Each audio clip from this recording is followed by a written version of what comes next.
Okay, everyone, good morning. It's Thursday morning, the 23rd of October. It's day of the game, and I'm back doing the morning briefing, and I've picked a great game, Ryan, to come back to. I can just sense the excitement in the air from everyone absolutely buzzing for tonight's game. But it is a Celtic European game, and we'll see what's happening. I'm getting an error thing, so we're not on X at the moment. So Yeah. you're not seen as if you're watching us on X. We're on YouTube and Facebook, so that's all good. How are you today, Ryan? How's it going? I should have warned you about the X account. Yeah, we're having a little bit of trouble with Twitter at the moment. I don't know if we've fallen out with Elon Musk in the past couple of days, but we're still trying to get that resolved. But that's things that are going on in the background. Obviously, we can't broadcast the morning briefings on X at the moment, or Twitter, whatever you want to call it. Most people still call it Twitter. YouTube's a place to be anyway. That's it. YouTube and Facebook, of course. Yeah, the places that everyone else is watching at the moment. Yeah, happy to be on this morning. I've been on a lot this week talking about Celtic, talking about their plight at the moment, unfortunately. But tonight's a European game. Tonight's a chance. Tonight's an opportunity for Celtic to get something going in the season. That's my sort of view of it. As much as I've been negative this week, tonight's an opportunity against a decent side in Sturm Graz, a team that are doing really well in the Austrian Bundesliga, and we'll see how they do on the night. But it's a bit of a strange one to preview because we're not really sure how the atmosphere's going to be tonight. We don't know what the attendance is really going to be like tonight. There's a lot of factors coming into play. But I guess we'll get in and talk about it. Just before we start, Hamish, I just want to say a big thank you, as always, to Simply Furniture, who sponsor all the videos that we do on the YouTube channel. They're located in Hillington, Glasgow. Simply Furniture is an independent brand dedicated to bringing luxury and contemporary style into homes across the UK. With over a decade of experience in furniture retail, they meticulously source only the finest pieces, curated for quality, comfort and timeless design. From elegant sofas to statement dining sets, their handpicked collections offer exceptional value without ever compromising on style. Their dedicated team ensures your furniture is delivered with care right to your doorstep. And if you want to see the beauty up close, visit their stunning showroom and mention the Celtic Way for a special in-store discount, and all of their links are in the description. Great stuff. When you're talking about tonight being a night when Celtic can, start the resurgence or the reaction or whatever you want to say, are you actually believing it when you're saying it, or are you getting caught up in the hype of maybe this is a night we see a better performance? And I'm genuinely asking you, do you think there's a chance tonight that we do see a big performance from Celtic? I think there's always a chance whenever Celtic play that there could be a response, but it's more on hope rather than expectation at this moment in time. Just from the way I've been watching the same games as everybody else, and I was quite glad yesterday to see in the comments that a lot of people were agreeing with what I was saying with regard to this season so far. The fact that there was similarities to what happened 5 years prior, I thought I was going a little bit crazy, but thankfully, I'm not the only one that thinks like that with some of the similarities between the two seasons. I just want Celtic to kick into gear tonight because I dread to think what the opposite of that would be and what the opposite of that would entail, both on and off the pitch tonight. It's just got to be. They've got to kick into gear at some point, and hopefully it's tonight ahead of a massive game at the weekend. As much as the Sturm Graz game is important, I would say that as things stand and the way that the Premiership table looks at the moment, I would say that the league is far more important, just in terms of what that means and the way that things are shaping up domestically. But tonight's a big game. I'm hoping that because they're coming up against a good side, an open side that want to hit Celtic with attacks, that will suit them, and hopefully they can get into a bit of a groove tonight. Yeah, it's good to be back, everyone. David's calling me out already. Good stuff, saying, stop kidding yourself, Hamish, we can't score a goal. I don't think I even said that I'm feeling good or anything. I was just putting it out there and asking Ryan if he believed in what he was saying. Jerry saying, behave, we're at home, we will win tonight. A big performance from the boys. Hopefully you're right, Jerry. We had press conferences yesterday, Brendan Rodgers and Liam Scales. Brendan Rodgers kind of going down the line that I thought he would, in terms of saying that he's not too fussed about anything at the moment. He's not particularly worried about his comments that he made about the Honda Civic and how that could be perceived by the Celtic dressing room. He doesn't seem particularly worried about where we're heading at the moment, and he feels that things could turn right, and the team are just doing the kind of the right things in the background. That's fine. That's what he's going to say. He was talking about being as motivated as he's ever been as Celtic manager. I think the word scunnered was put to him, and he was asked, are you scunnered right now? And I think a lot of the supporters scunnered, and he came back, pretty strongly, I would say, saying that I think he said he's more motivated than he's ever been as Celtic manager, which, fair enough. People can have their own thoughts on that. What did you make generally of like Brendan Rodgers' tone yesterday? How he came across? What did you read into how you think he's feeling about things?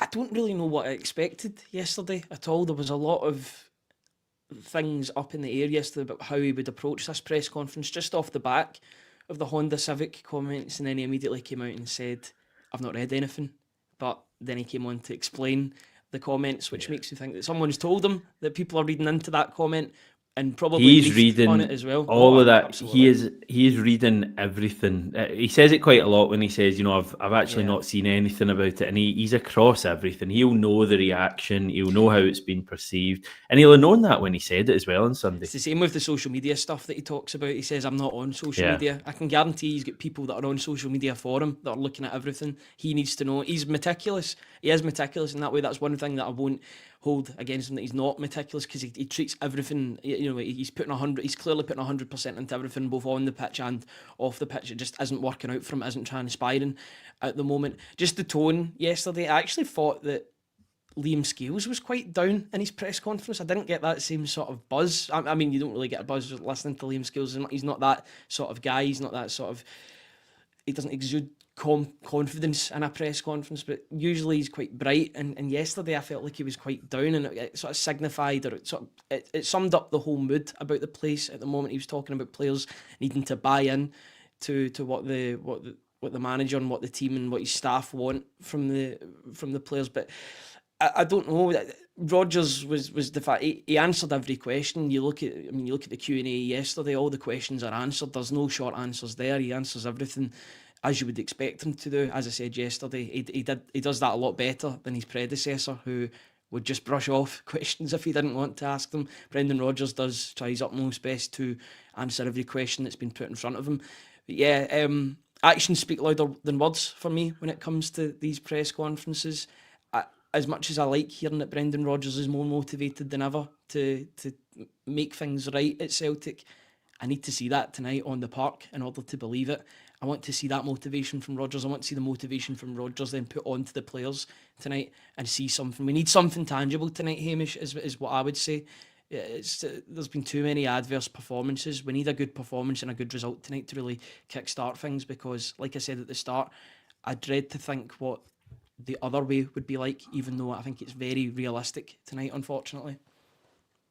It's like quite I guess it's quite a modern thing, the way like press conferences and post-match interviews are shared, but it's like such a thing now that when things aren't going well, you have clips shared and everyone gets so, frustrated with things that have been said. And I always think it's just difficult, because the reality is, like, Brendan Rodgers, there's not much he can actually say at the moment. As a fan, I'm only talking for myself, I'm not particularly, I don't really care what he has to say in the nicest possible way. What I want to see is Celtic performing on the pitch starting this evening. So yeah, it's all about, the team that he names for me. And he kind of mentioned yesterday that he will continue to experiment, I think was the word that was put to him. But he gave the caveat basically of saying that at all times he needs to retain stability in the side, which you can read into probably in different ways. I kind of took it from that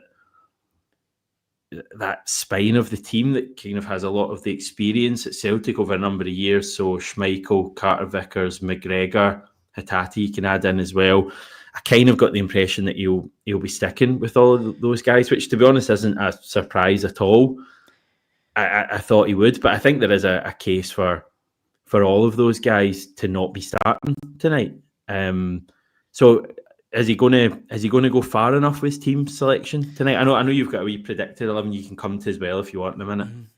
I would argue that the instability is coming from that core group at the moment for a few of those players. And unfortunately, when you go back to that well, looking for different results, and unfortunately, the same things are happening game in, game out. I would say that Kasper Schmeichel isn't playing to the best of his abilities right now.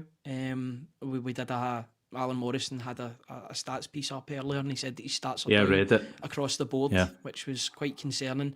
And John had a article saying that he didn't want. This was at the beginning of the season or before the start of the season, where he was saying there wasn't enough evidence to maybe drop Kasper Schmeichel for Sinisalo. But now I feel as if we've got the resolution to that. Now we know we've got a number of games in which Kasper Schmeichel has played, and we've seen what Viljami Sinisalo can bring to the side as well. He brings a speed to proceedings at the back. He's somebody that I would like to see a bit more of.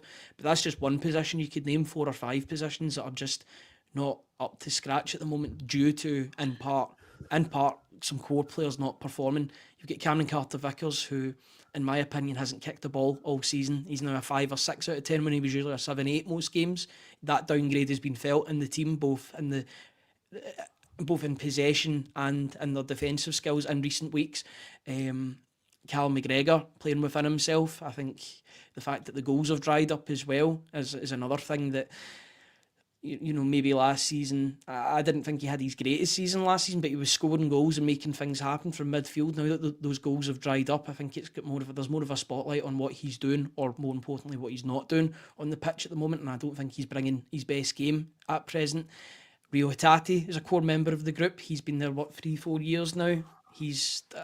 I think it's hurting the team at the moment having him in the midfield, because I'm not sure what he's bringing at all. I think that his risk-taking has more adverse effects than positive effects at the moment in that midfield. And there's other areas. Kieran Tierney, I would call a core member, despite only being back into the team in the summer. Again, I'd play Marcelo Sirachi over him at the moment. So it's 4 or 5 of these positions, and these are core players that you need to rely on. So it's a problem area for me, or problem areas rather. But is that part of the issue, that even just taking it away from the individual cases of Schmeichel, for example, or Carter Vickers or McGregor, it's just like generally these guys have been underperforming for so long, yet they're all always in Brendan Rodgers' 11 when a big game comes around. And even tonight, I'm pretty sure Schmeichel will be our goalkeeper. I know a few people in the comment there saying Sinisalo should start tonight. Good luck with that. It will be Schmeichel in goals. Carter Vickers will be at the back. McGregor will be in that midfield. I think Hatate will probably be in there as well. He's the one I'd be least sure about. But I still think he'll be starting. So that's my concern. Like, I think we'll see a few changes tonight. As you say, I think Sirachi will start the game. It'll be either, I think it'll be Donovan will start, but I know you've potentially got Alistair Johnson. Although, a question mark over his fitness, I would say clearly in an ideal world, if he was fully fit, Johnson would be starting tonight. Maybe, Balikwisha comes in. But I'm looking at that midfield again, and you need to do something different there. Arne Engels, who by the way, I keep saying isn't perfect at all. Arne Engels, I don't think Arne Engels is, it's not as if he's coming into games with 10, 15, 20 minutes to go and, playing lights out, and you're thinking, right, he has to start the next game. We're kind of back at that point where, from 5 years ago, where you're looking at guys on the bench who aren't even doing that well, but you're thinking, surely they're at least going to have a bit more hunger to go and play. So Engels has to come in for me tonight. I would play Bernardo as well, and I'd play Balikwisha, but is that going to be enough to make the change tonight? And this is the thing. Sturm Graz had a massive step up from Dundee, and Dundee had it pretty easy against Celtic at the weekend. Sturm Graz are in great form at the moment. They're 3 points clear in the Austrian Bundesliga. There's been a bit of a power shift in Austrian football over the past couple of years, and I was doing a video, that video is available on the Celtic Way YouTube site with Tom Midler, who's an Austrian Bundesliga expert. Before 2023, the past 10 years, the prior 10 years, Red Bull Salzburg dominated the Austrian Bundesliga, but Sturm Graz are a team that are progressively getting better and better, and they're buying players and selling players at the right time. They're actually quite a good model for Celtic to follow, even though there'll be more of an expectancy for Celtic to win the league every year. That's not so much the case with Sturm Graz, but they're a good side. They will be a good side. They beat Rangers last time out. The first half they absolutely battered. Rangers second half, they were more on the defensive side of things, and they kept it to 2-1 and got that one at home. But I think they'll be looking to attack more tonight. I think they'll feel that they can get at Celtic tonight. Just on that predicted 11 that we were talking about, I just did this quickly last night, and I'll go back and forth between now and when the teams announced who I would probably want to start. But this is what I was feeling at that point, and I was kind of going between what I would like to see and what I expect to see. It was kind of a 50-50 in that regard. So as much as I would like to see Viliami Sinisalo in goals, I believe it'll be Kasper Schmeichel. As much as I'd maybe like to see Dane Murray in the defence instead of Carter Vickers, I think it will be Carter Vickers. Johnson is more of a hope than an expectancy, but if he's fit, I would want him to play. The midfield, there's only one change there, but I do want to see Arne Engels in there. Preferably, I would want to see him as a number 6. I want to see him tested in that role, but it doesn't seem as if he's playing there under Brendan Rodgers at the moment. And Tenekte, he played on the right for Tunisia last week. I'd like to see him there. And he only lasted, I think, 25 minutes though. So I'm without having seen that game, I'm wondering if how his game would translate to the right hand side. One thing that I think will happen is that Marcelo Sirachi will start at left back. I'm quite confident that will be the case. I was surprised that he wasn't even brought off the bench against Dundee, because I think he was a sort of player that could have been used to invigorate the squad in the second half, particularly when they were chasing a 2-goal deficit. But he was left on the bench. There was actually quite a sad photo of him sitting at the bench. I don't even think he was sitting on the bench. He was sitting on a bag somewhere, looking quite dishevelled about what was going on at Dens Park. I can certainly feel his pain in that regard. But I would want to see more of him tonight, because I've been pretty impressed with him. Braga aside, I think he had a little bit of a up and down game there, but I would like to see more of him, because I think he brings more in an attacking sense. We got a comment in there. Dan just asking, Rodgers not talking more about shape than personnel. I kind of took it as both, but certainly he did reference the change he made at half time with the two strikers, because Kenny came on, didn't he? And he obviously did a similar thing in the Braga game. So could we see something like that from the start? I just think we need to see the team tonight. For everyone that's going along to Celtic Park, you need to see the team tonight and have some sort of kind of excitement about it, because following Celtic at the moment, watching the games, there's very little to be excited about. I think that's almost the kind of most damning thing. Obviously, the results are the main thing, but even in the wins we're having, there's very little excitement there. So I just want to see something from the team tonight. There were some comments in Dies and Maeda that I just wanted to mention. So we had someone asking, I think it was Bobby the barman was asking, is Maeda available for tonight? And no is the answer. So he's after hearing that he had a kind of tightness or whatever in his foot and then his leg while he was away in Japan, he's now suffering from stiffness in his lower back and his hamstrings, according to Brendan Rodgers. Brendan Rodgers said there was positive news on it. Okay, that's good, but there's no timeline. Okay, that's bad, but we'll see if he's around for the weekend. Okay, that sounds a bit more promising. So you know what I mean? It was just very kind of vague, I think, with the Dies and Maeda stuff yesterday. It does have some people, and I'd say I'm kind of part of that, just wondering if there's something going on here with Dies, and just knowing everything we know about his current situation and the fact that he wanted to leave us in the summer. I was quite close to leaving us in the summer. We are now just a couple of months away. Horrible thought this, by the way, everyone, but we're a couple of months away from the January transfer window. And you wonder what the situation here is with Dies, and if he's not back for Sunday, is something kind of going on here? Have you got any concerns about that, or do you think this is just a kind of couple of weeks knock?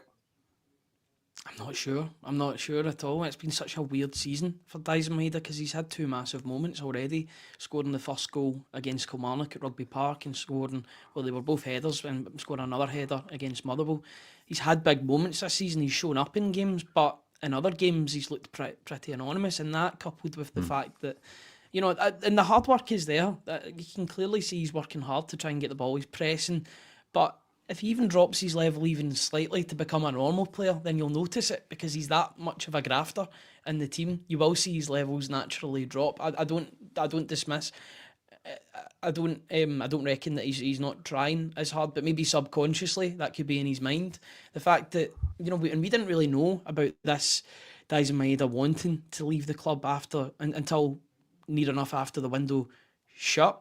So this was a new development in the public domain, and it's not really helped the situation whatsoever. I worry about having players at the club that wanted or were actively looking for a move away in the summer. I worry about their temperament. I worry about what they're going to bring to the game.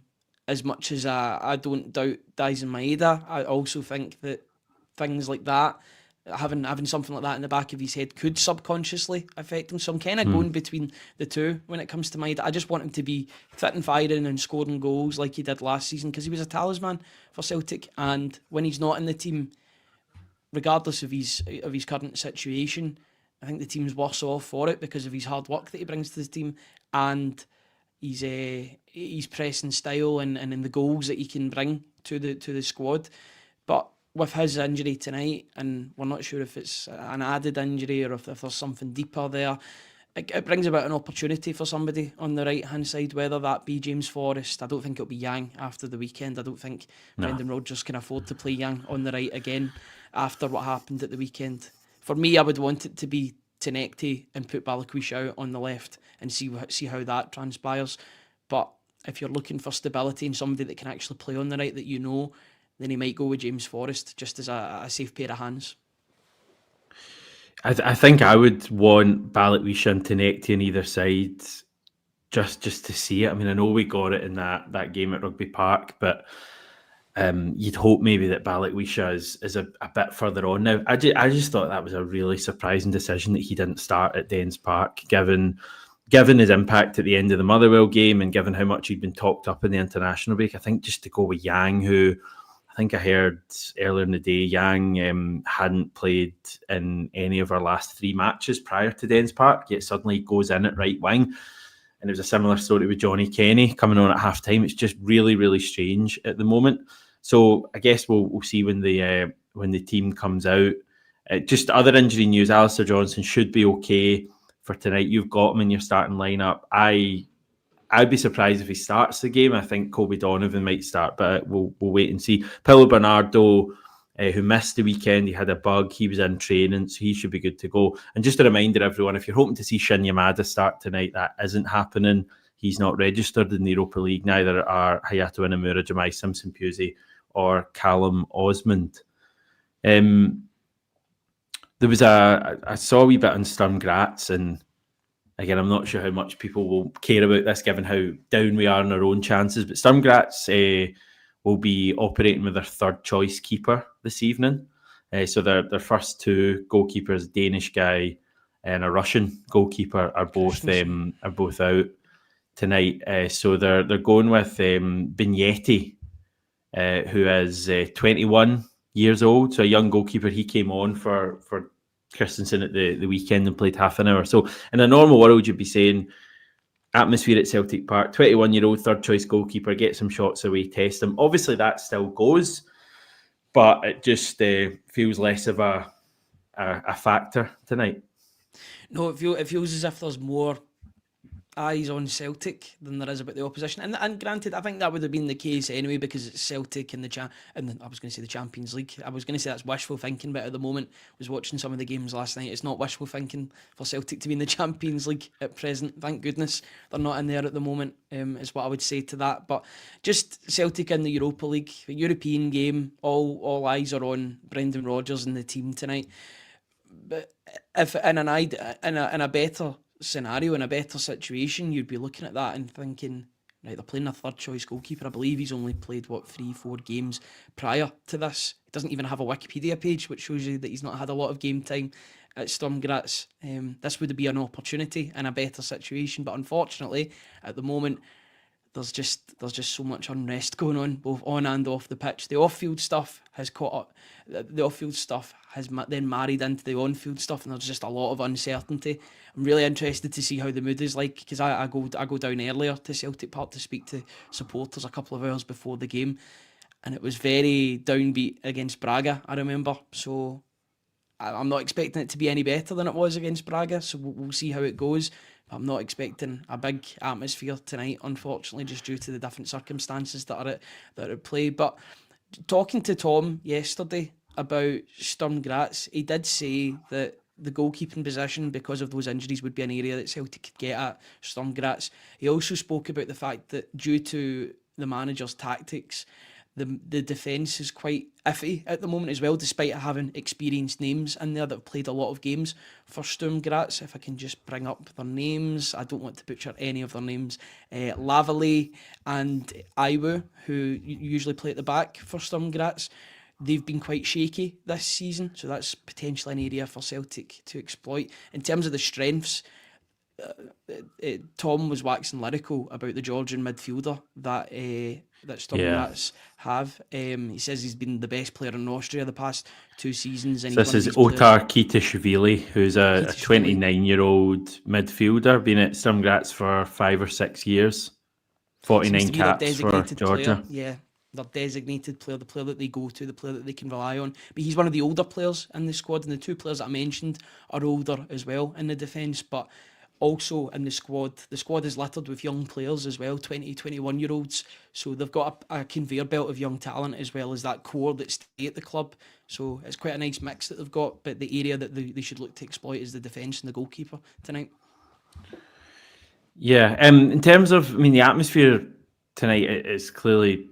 It was interesting because I was reading some of the comments from, I think, the Sturm Graz manager and a couple of players yesterday, and they were saying, can't wait to play at Celtic Park on a European night and get the atmosphere and all of that. And I was thinking, yeah, you're in for a bit of a surprise because it's going to be pretty quiet, I think, from kickoff. But there is also always, I think, an opportunity for Celtic to start the game strong.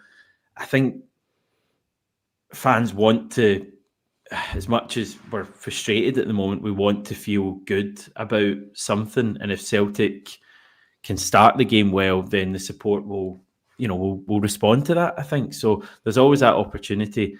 I just actually, as much as a lot of people are down about tonight's game and you can have your thoughts on whether Sunday's a much bigger match or whatever, I think tonight's a huge one in terms of what kind of reaction do we get? I mean, if we don't get a reaction tonight and if we see a similar performance to Sunday, then, the alarm bells are sounding even louder, because given how bad Sunday was and all the question marks that I have and everyone else has about this team, and if this team have anything to offer anymore, if they don't offer something tonight, those calls are only going to get louder. So I'm looking to Celtic tonight and thinking, what have you got for us? Are you a finished team?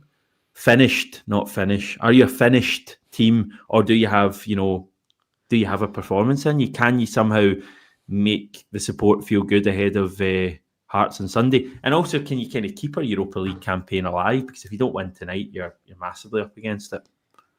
Yeah, and it becomes even more of a hassle and an inconvenience if you're in the Europa League and you're playing catch up because of the fixture schedule, because you're playing Thursday, Sunday. And I know I've mentioned that season a lot in this broadcast, but the Thursday, Sunday really did affect Celtic in that 2020-21 season. The fact that they had those games against Sparta Prague, then going into big games at the weekend 3 days later. It's a tough schedule, and it's a consequence, unfortunately, and a punishment for not getting into the Champions League, because you don't get that extra day of rest. Your games are automatically onto a Sunday because there needs to be that 3 days, whereas you could maybe have had a Tuesday into a Sunday, Wednesday into a Saturday, Sunday, and it would have been better off. It's ideal, it's more ideal, but unfortunately these are the cards that Celtic have been dealt, the cards that Celtic have been played, and this is what they have to do from now until the end of January, unfortunately. In terms of the atmosphere, I think the fans just want something. They want something tangible tonight. And I've got no doubt if Celtic play well, then the fans will be on their side, because a lot of supporters, and I've been speaking to so many supporters over the past couple of weeks, they're tired of moaning about Celtic already. It's October and there's already a bit of malaise and fatigue creeping in to the season, which is really worrying because the season's only just over 2 months old, 3 months old.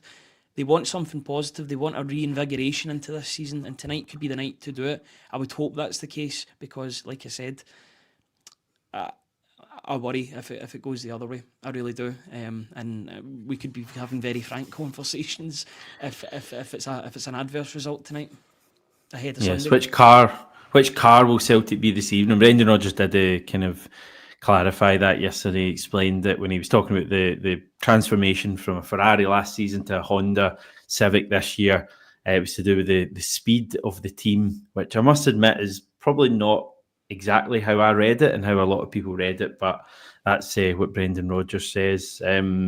Jason saying tonight isn't as important as Sunday.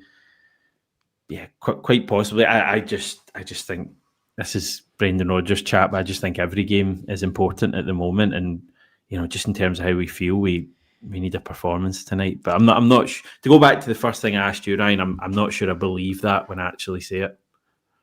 Yeah, I'll believe it when I see it. Is basically the mentality I'm taking up just now. I think in terms of importance, maybe in terms of on-field results, I feel that Sunday's more important due to the league, but I think for momentum, tonight's just as important to build up a bit of steam ahead of that game at Tynecastle. Celtic need to be going into that Tynecastle game feeling better than what they did against Dundee, or after the game against Dundee, because they won't need. The Hearts will not need any more motivation to be up for this game on Sunday afternoon. They will be up for it. They'll be ready, and they'll be wanting to get a good result to really prove their title credentials early on in the season. It would be 8 points if they won that game, which is a dreadful thing to even think about.